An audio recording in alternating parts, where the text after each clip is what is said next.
بسم اللہ الرحمن الرحیم نحمده ونصلی علی رسوله الکریم اما بعد بسم اللہ الرحمن الرحیم۔ عزیز طلبہ، آج ہم ہدایت النحو سبق نمبر 45 شروع کر رہے ہیں۔ اس سبق میں ہم منصوبات کی 8ویں قسم مستثنیٰ سے متعلق پڑھیں گے۔ آج کے اس سبق کا خلاصہ یہ ہے کہ مصنف علیہ رحمہ سب سے پہلے مستثنیٰ کی تعریف ذکر کریں گے۔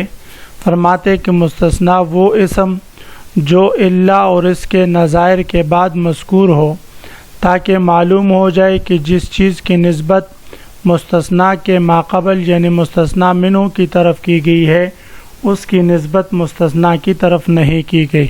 الا اور اس تعریف میں الا اور اس کے نظائر سے مراد غیر، سوا، حاشا، خلا، عدا، ما خلا، ما عدا، لیسا اور لا یکون یہ الفاظ ہے۔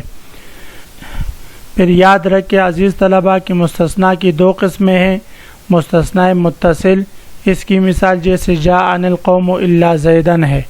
دوسری قسم ہے مستثنیٰ منقطع جیسے جاءنی القوم الا حمارا۔ اس کی تفصیل انشاءاللہ مزید کتاب میں آ رہی ہے۔ بطور فائدہ کے عزیز طلبہ یہ بات یاد رکھیں کہ کلام کے نحویین حضرات نے 2 قسمیں بنائی ہے، ایک ہے کلامی موجب، دوسری قسم ہے کلامی غیر موجب۔ کلامی موجب وہ کلام جس میں نفی، نہی اور استفہام نہ ہو جیسے جاءنی القوم الا زیدن۔ کلام غیر موجب وہ کلام جس میں نفی، نہی اور استفہام موجود ہو جیسے ما جاءنی القوم الا زیدن۔ عزیز طلبہ، جب آپ خلاصہ سمجھ گئے تو اب ہم آتے ہیں کتاب کی طرف۔ سب سے پہلے ہم عبارت پڑھتے ہیں۔ فصل المستثنیٰ هو لفظ يذكر بعد الا واخواتها ليعلم انه لا ينسب اليه ما نسب الى ما قبلها وهو على قسمين متصل وهو ما اخرج عن متعدد بالا واخواتها نحو جاءني القوم الا زيدا، ومنقطع وهو المذكور بعد الا واخواتها غير مخرج عن متعدد لعدم دخوله في المستثنى منه نحو جاءني القوم الا حمارا۔ اس فصل میں مصنف علیہ رحمہ مستثنیٰ سے متعلق بحث فرمائیں گے۔ مستثنیٰ استثناء، یستثنی، استثناءً باب استفعال سے اسم مفعول کا صیغہ ہے وہ، اور استثنى الشیء کہا جاتا ہے۔ استثنى الشیء من ھذا الامر ای منع، یعنی اس چیز کو فلاں چیز سے روکا گیا، فلاں کام سے روکا گیا۔ تو مستثنیٰ اس لفظ کو کہا جاتا ہے یذکر بعد الا واخواتها، جس کو الا اور اس کے اخوات اور اس کے نظائر کے بعد ذکر کیا جائے۔ اخوات سے مراد نظائر یعنی الا اور اس کے نظائر اور اس کے ہم مثل دیگر الفاظ جو استثناء کے لیے آتے ہیں ان کے بعد جس لفظ کو ذکر کیا جاتا ہے اس کو مستثنیٰ کہا جاتا ہے۔ نظائر میں نے خلاصے میں آپ حضرات کو بتا دیے، غیر، سوا، حاشا، خلا، ما خلا، ما عدا، لیس، لا یکون وغیرہ ہے۔ یہ کیوں بھئی؟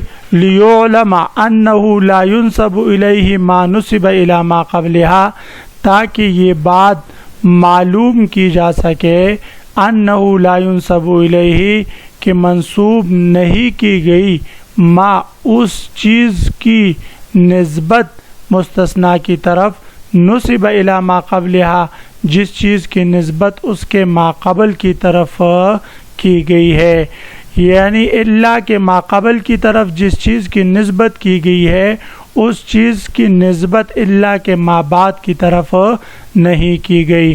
مثال سے بات سمجھ میں آئے گی، جیسے ہم کہتے جاءنی القوم الا زیدن، آئی میرے پاس قوم سوائے زید کے، تو یہاں پر الا کا ماقبل القوم ہے، مابعد زیدن ہے، تو الا کے ماقبل کو مستثنیٰ منہ کہا جاتا ہے اور مابعد کو مستثنیٰ کہا جاتا ہے۔ تو الا کے بعد جو لفظ ذکر کیا جاتا ہے در حقیقت اس بات کو بتلانے کے لیے ذکر کیا جاتا ہے کہ اللہ کے ماقبل کی طرف جس چیز کی نسبت کی گئی ہے، یعنی مجیت کی نسبت جو قوم کی طرف کی گئی ہے، مستثنی منہ کی طرف کی گئی ہے، اس کی نسبت اللہ کے ما بعد یعنی مستثنی کی طرف زید کی طرف نہیں کی گئی۔ وہو اعلیٰ قسمین، مستثنی کی دو قسمیں ہیں، متصل وہو ما اخرج عن متعدد۔ مستثنی کی دو قسمیں، پہلی قسم ہے مستثنی متصل۔ مستثنی متصل اس مستثنی کو کہا جاتا ہے ما اخرج عن متعدد، جس کو متعدد سے نکالا گیا ہو، بِإِلَّا وَأَخَوَاتِهَا، الا یا اس کے نظائر دیگر الفاظ کے ذریعے، الا یا اس کے اخوات کے ذریعے جس کو متعدد سے نکالا گیا ہو، اس کو ہم مستثنی متصل کہیں گے۔ یعنی استثناء سے پہلے مستثنی منہ میں داخل ہو، لیکن پھر استثناء کی وجہ سے اس کو مستثنی منہ سے خارج کیا گیا ہو، نکالا گیا ہو، تو یہ مستثنی متصل ہے۔ جیسے جاءنی القوم الا زیدن میں زید جو ہے وہ استثناء سے پہلے قوم میں داخل تھا، مجیت پوری کی نسبت پوری قوم کی طرف تھی، تو پوری قوم کا ایک فرد زید بھی تھا، گویا کہ مجیت کی نسبت زید کی طرف بھی تھی، لیکن پھر اللہ کے ذریعے اس کی نسبت کاٹ دی گئی کہ مجیت کی نسبت وہ زید کی طرف نہیں، گویا اللہ نے زیدن کو متعدد سے نکالا۔ تو فرماتے مستثنی متصل وما اخرج عن متعدد، وہ مستثنی جس کو متعدد سے نکالا گیا ہو، بِإِلَّا وَأَخَوَاتِهَا، الا اور اس کے اخوات کے ذریعے، جیسے جاءنی القوم الا زیدن۔ عزیز طلبہ، اب ہم اس جملے کی ترکیب کرتے ہیں۔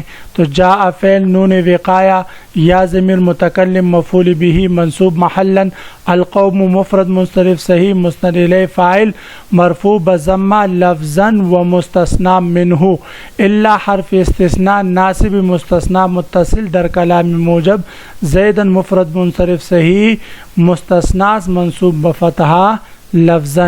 یہ اس کی ترکیب کا طریقہ کار ہے۔ اس جیسے جتنے بھی مثالیں آئی ان کی ترکیب اسی طریقے سے ہوگی۔ ومنقطع، مستثنیٰ کی دوسری قسم مستثنیٰ منقطع ہے۔